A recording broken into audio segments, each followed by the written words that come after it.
আমি যতটুকু জানি বিএনপির মধ্যে যারা এহসানুল হক মিলন বিরোধী লোক আছে তারাও খুশি। সুতরাং ওনার সাথে আমি একটু যোগ করলাম। একটু তথ্য সংশোধন করে দিই, সাইফুল ভাই যেটা বলেছেন 36 লক্ষ অ্যাবসেন্ট, আসলে আমাদের টোটাল পরীক্ষার্থীর সংখ্যা 12 লক্ষ সামথিং, আর আমাদের অ্যাবসেন্টের সংখ্যা সম্ভবত 24,000 বা 20 থেকে 24,000। না, উনি বলেছে ড্রপ আউট, মানে ন্যাশনাল পরীক্ষায় যে সংখ্যা দিয়েছে ইন্টারমিডিয়েট লেভেলে আর যায়নি, তারা ড্রপ করে গেছে। ঝরে পড়া সংখ্যাটা যাই হোক, ঝরে পড়া ছোট একটু যাচাই করে দেখতে হবে।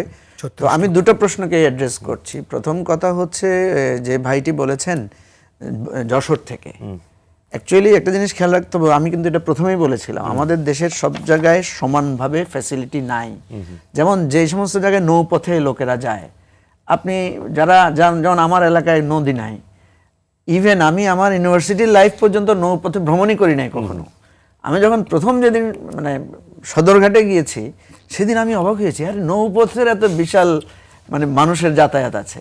সুতরাং মানে যেখানে পানিতে মানুষ ভেসে গেছে, ডুবে গেছে, যে পড়েছে সে তো কষ্ট পেয়েছে, যিনি পান নাই, যেমন ধরেন অনেকেই তো আছে। উনি তো তাই বললেন, মানে ওই একটি অঞ্চলের জন্য তো সবার পরীক্ষা বাতিলের দাবিটা নিয়ে এটা কখনোই হয় না। এই যেমন চট্টগ্রাম বাতিল করা হয়েছে, ইভেন আমাদের সরকারের নেটওয়ার্ক এত শক্তিশালী, ইভেন একটা নির্দিষ্ট উপজেলাও পরীক্ষা বাতিল করতে পারে সরকার বিশেষ কারণে।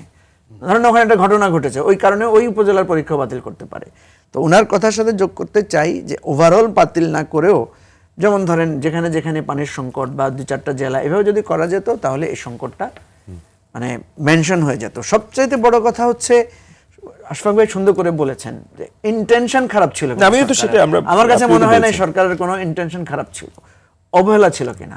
এখানে সত্যিকার অর্থে আপনি আগে থেকেই দেখেছেন এহসানুল হক মিলন, উনি এক সময় প্রতিমন্ত্রী ছিলেন, তখন ওনার একটা ভালো ক্রেডিবিলিটি ছিল। বাট এবারে ওনাকে আমরা যেভাবে ওনার পারফরমেন্স দেখতে চেয়েছি, আমার কাছে একটা ভিডিও আছে, আপনি দেখবেন ওনার বডি ল্যাঙ্গুয়েজ ভাষা দেখে মনে হচ্ছে আরে বাবা, উনি বলছে আই এম দি মিনিস্টার, মানে এই ধরনের কথাবার্তা বলছেন। তো এটা মানুষ পছন্দ করে না। ওই জন্য ওই ভাই যেটা বলেছেন যে আওয়ামী লীগ তো ধরলাম যে বিএনপির যে কোনো ফেইলিওরে আওয়ামী লীগ খুশি হবে, এটা ধরলাম। এনসিপি আর মানে জামাত কেন খুশি হলো?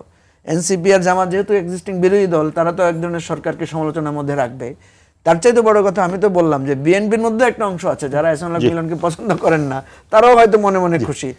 এটার একটা কারণ হচ্ছে, সবচেয়ে মনে রাখতে হবে যে ব্যক্তিত্বের কারণে অনেক সময় ওয়েভার পাওয়া যায়। আবার আপনি বলেন আমাদের বাচ্চাদের মধ্যে সবচাইতে বেশি আলোচিত ক্যারেক্টার ছিলেন ওবায়দুল কাদের। আমি দেখেছি ইয়াং জেনারেশনের মধ্যে, আপনারা হয়তো টের পাবেন, অশোক ভাইরা তো বয়সে আমাদের যেতে সিনিয়র হয়ে গেছেন অনেক।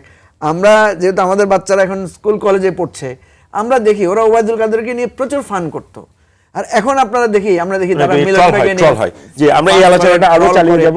এই জেনারেশনকে কিন্তু খেয়াল রাখতে হবে। ওদেরকে যদি আমরা যতই বলি ওরা বেয়াদব, ওদের ভাষা, আমরা কিন্তু বড় হয়ে গেলে বাচ্চারা ওই জেনারেশন, আমরা যখন স্কুলে পড়েছি আমাদের সময় এক ধরনের স্ল্যাং চালু ছিল, ওটা আমাদের জেনারেশনের মতো করে। এখনকার ওদের ভোকাবুলারিতে অনেক কিছু চেঞ্জ এসেছে।